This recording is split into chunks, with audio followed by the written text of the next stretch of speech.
Hi, my name is Dr. Keith Runyon. I'm a specialist in nephrology, internal medicine, and obesity medicine. And my topic today is management of type 1 diabetes with a low carbohydrate lifestyle. My disclosure is that I have written a book on this topic, and I also have type 1 diabetes and have been using a low carbohydrate lifestyle since 2012. Type 1 diabetes is an autoimmune disease in which the immune system destroys the insulin secreting beta cells in the pancreas. Destruction of the beta cells results in the loss of both insulin and amylin secretion and the loss of regulation of glucagon secretion by the alpha cells. There is a genetic susceptibility to developing type 1 diabetes, but the fourfold increase in the incidence of type 1 diabetes over the past 50 years suggests that environmental factors play a role in the initiation of the autoimmune process. Suggested candidates include viral infections, A1 beta casein in cow's milk, and gluten in wheat, rye, and barley. Recent data from the type 1 exchange of about 23,000 individuals with type 1 diabetes in the United States demonstrated that only about 20% of type 1s are achieving their hemoglobin A1C targets. Thus, any intervention that improves glycemic control should be welcomed. Rationales for this approach include the fact that type 1 diabetes is a state of carbohydrate intolerance.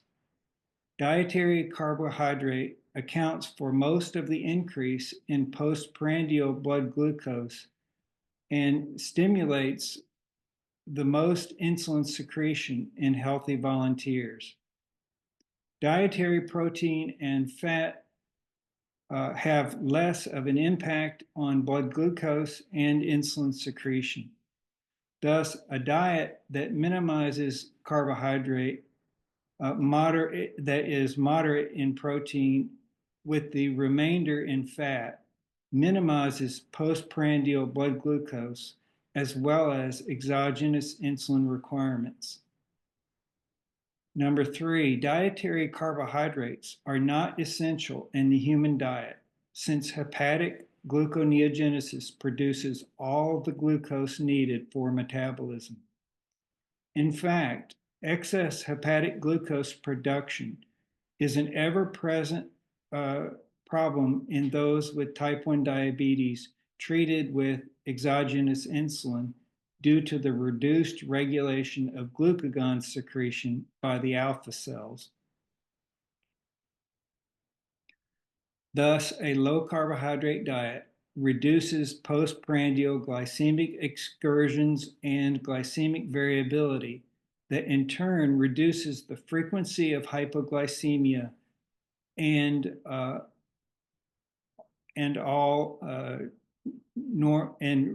results in normal to near normal glycemia. Insulin requirements in persons with type 1 diabetes who consume a low carbohydrate diet are significantly reduced depending on the degree of carbohydrate reduction. Thus, persons with type 1 diabetes can benefit from any degree of dietary carbohydrate reduction that they can sustain, even to a level of less than 50 grams per day, that typically results in nutritional ketosis with blood ketone levels in the range of 0.5 to 3 millimoles per liter. Number 7, nutritional ketosis does not lower blood pH or increase the likelihood of diabetic ketoacidosis. Remember that diabetic ketoacidosis in type 1 diabetes is due to an absolute and/or relative insulin deficiency, not dietary carbohydrate reduction. I wanted to show you this study that demonstrates the rationale for a low carbohydrate diet. The purpose of this study was really not the point I'm going to make, but it does show the data that supports this low carbohydrate diet for type 1. They took 16 healthy volunteers and gave them a drink, all of the same caloric value. And they gave them one drink on each of 3 different study days. So one drink was 80% carbohydrate. On the next day, they gave them a drink that was 80% protein. And on the third day, they gave a drink that was 80% fat.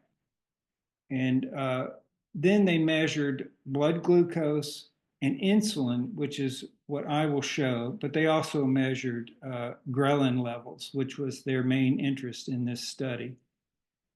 But the next slide shows the plasma glucose concentration after consuming these 3 different drinks. As you can see, the blood glucose increased remarkably with the 80% carbohydrate drink, whereas the plasma glucose barely changed with the 80% fat or the 80% protein drink. The plasma insulin levels also showed a remarkable difference. Plasma insulin was secretion increased the most after the 80% carbohydrate drink, with a moderate increase after the 80% protein drink, and the least increase after the 80% lipid drink. So that study therefore demonstrates that dietary carbohydrate requires the most insulin and has the greatest impact on plasma glucose. Now, this slide shows a page from Dr. William Osler's 9th edition of The Principles and Practice of Medicine from 1921. And this is Elliot Joslin's prescription for the diet of a person with severe diabetes. These would most likely have been children or young adults with type 1 diabetes for which this was prescribed. And you can see that he only allowed 10 grams of total dietary carbohydrate per day, 75 grams of protein, and 150 grams of fat. So the point here is that this idea of a low carbohydrate diet for type 1 diabetes is not a new fad type idea. This is one of the first studies I could find of using a low carbohydrate diet in type 1 diabetes in more modern times. This study took 48 persons with type 1 diabetes from their endocrine clinic and asked them if they were interested in following a 75 gram per day carbohydrate restricted diet. And their insulin doses were adjusted and they were followed up for a 4-year period. This shows the blood glucose graph prior to initiation of the diet and after the diet was started. As you can see, prior to the initiation of the diet, the average blood sugar was 252 milligrams per deciliter. And after the diet, it dropped to 115 milligrams per deciliter. In addition, you can see with the low carbohydrate diet, the actual blood glucose excursions are much less, which is important because this is in part why, or mainly why, the incidence of hypoglycemia is reduced. So the authors concluded that the hemoglobin A1C had decreased from 7.8% to 6% among the 27% of participants with excellent adherence to the diet at the end of 4 years. The mean rate of symptomatic hypoglycemia was reduced by 82%. This is pretty dramatic. The mean total daily insulin dose was decreased from 43 units to 32 units per day among 75% of those 48 patients. And there were no adverse side effects of the low-carb diet were reported during the 4-year follow-up period. This is the results of a survey that was conducted and published in 2018 of 316 people who were members of a social media group called Type 1 Grit. And these persons followed a very low carbohydrate diet with a mean daily carbohydrate intake of 36 grams per day. And these subjects, on average, had been following this diet for 2.2 years. And I also will disclose that I was one of the participants in this study. This is the results table that shows that the glycemic control by hemoglobin A1C was 5.67%, which is remarkable. The continuous glucose meter average blood glucose was 104 milligrams per deciliter. The standard deviation, which is a measure of glucose variability, was 28 milligrams per deciliter, which is also excellent. The daily insulin dose was 0.4 units per kilogram per day, which is roughly half of that which is required by a person following a high carbohydrate diet. And you can see of all of the adverse effects, they were all very low in terms of hypoglycemia, diabetic ketoacidosis, so it's very well tolerated with few, if any, complications. So I've listed here on this slide 8 other small clinical trials of using a low carbohydrate diet in type 1 diabetes. And in the figure on the bottom left, this is simply an indication of the number of publications that relate to type 1 diabetes and a low carbohydrate diet. So you can see that in recent years, there's been a tremendous increase in the interest in using this approach for type 1 diabetes. Now, personally, I mentioned before, I do have type 1 diabetes, and I was diagnosed in 1998 with latent autoimmune diabetes in adults when I was 38 years old. LADA is a variant of type 1 diabetes in which the destruction of the pancreatic beta cells occurs at a slower rate compared with juvenile type 1 and is often accompanied by insulin resistance. But essentially, it is, as far as the treatment, identical to type 1 diabetes. So for the next 14 years, I continued my usual low-fat, high-carbohydrate diet with injections of Lispro and Glargine insulin at a dose of 57 units per day, while maintaining a hemoglobin A1C between 6.5 and 7%. However, my quality of life was impaired by frequent symptomatic hypoglycemic episodes. On February 8th of 2012, I started a ketogenic lifestyle with less than 50 grams of dietary carbohydrate per day. Since then, I have required about 25 units of insulin per day, while maintaining a mean blood glucose of 100 milligrams per deciliter with a standard deviation between 18 and 25 milligrams per deciliter. I have 1 or 2 symptomatic hypoglycemic episodes per year, and I do resistance and aerobic exercise regularly. I don't smoke or drink alcohol, and I have not developed any long-term complications of type 1 diabetes while living the ketogenic lifestyle. And my ketogenic lifestyle is enjoyable and easy to sustain.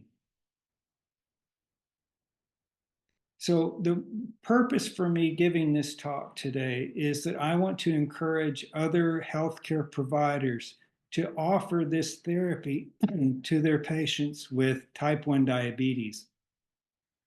If funding could be obtained, I certainly agree that large randomized controlled trials of a low carbohydrate diet for type 1 diabetes should be conducted to confirm its safety and efficacy.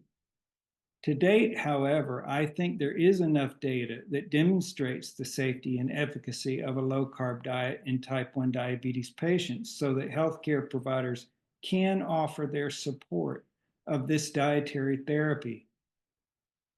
But I first should point out that there are a few rare conditions that contraindicate a ketogenic diet. These are usually diagnosed in pediatric patients, and I've listed 8 of them below, and I won't read them off for you now, but you can look at them at the bottom. A low carbohydrate diet is defined as less than 130 grams per day of total dietary carbohydrate. A gradual rate of carbohydrate reduction over a 2 to 3 week period makes adjusting insulin doses easier. Protein intake should be about 1 to 1.5 grams per kilogram of body weight per day. Consuming more dietary protein is not likely to provide additional benefit, but does require more exogenous insulin.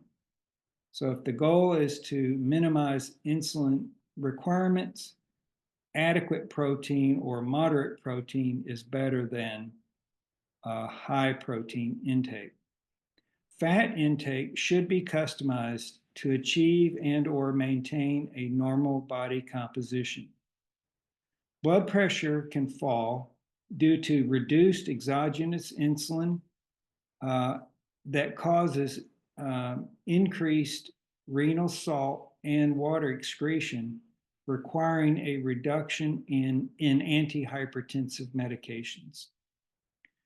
A low carbohydrate diet should be based on whole foods such as meat, fish, eggs, poultry, non-starchy vegetables, full-fat dairy, nuts, seeds, and limited low-sugar fruits like berries.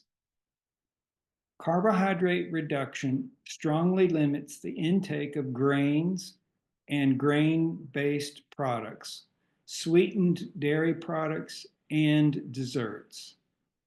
Small amounts of starchy vegetables, legumes, and fruit can be used at less restrictive levels of carbohydrate reduction. Normal glycemic control can be achieved safely with minimal hypoglycemia using either multiple daily injections or insulin pumps. However, the newer automated insulin delivery systems that are programmed to regulate glycemia in the setting of a high carbohydrate diet may not be compatible with a low carbohydrate diet. While the insulin suspend mode for impending hypoglycemia is beneficial regardless of one's dietary carbohydrate intake, basal and bolus insulin dose decisions may need to be made manually by the patient rather than using the insulin pump algorithm. Also, the basal to bolus insulin dosage ratio is typically 50-50 on a high carbohydrate diet. But with a low carbohydrate diet, the ratio is typically 60 to 70% basal and 40 to 30% bolus. In general, a total daily insulin dose is indicative of better insulin sensitivity in persons with type 1 diabetes. A low carbohydrate diet effectively improves insulin resistance and double diabetes and can facilitate excess body fat loss when needed.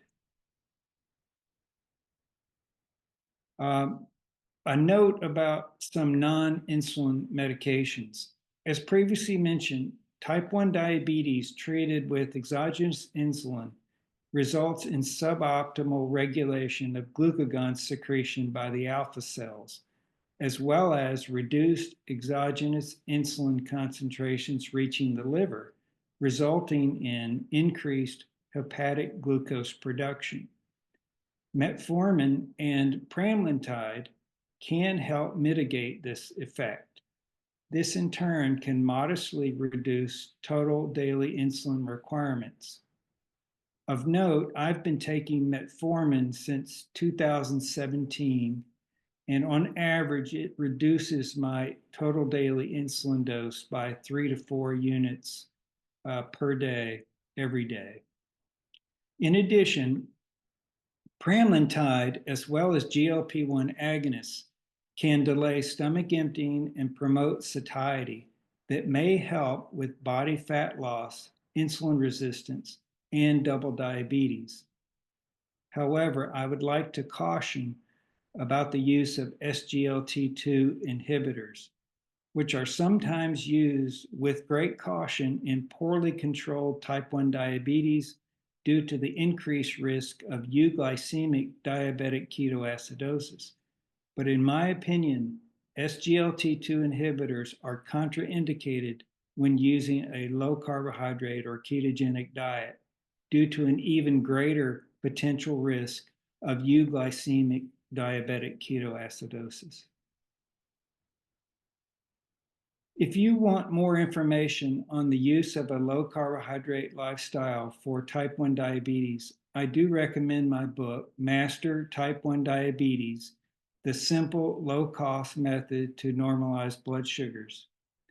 My website is ketogenicdiabeticathlete.wordpress.com, and my email address is krunionmd@gmail.com. If you have any questions, I'd be happy to answer them. Thank you for your attention today. And I hope that you might recommend this approach to some of your patients with type 1 diabetes.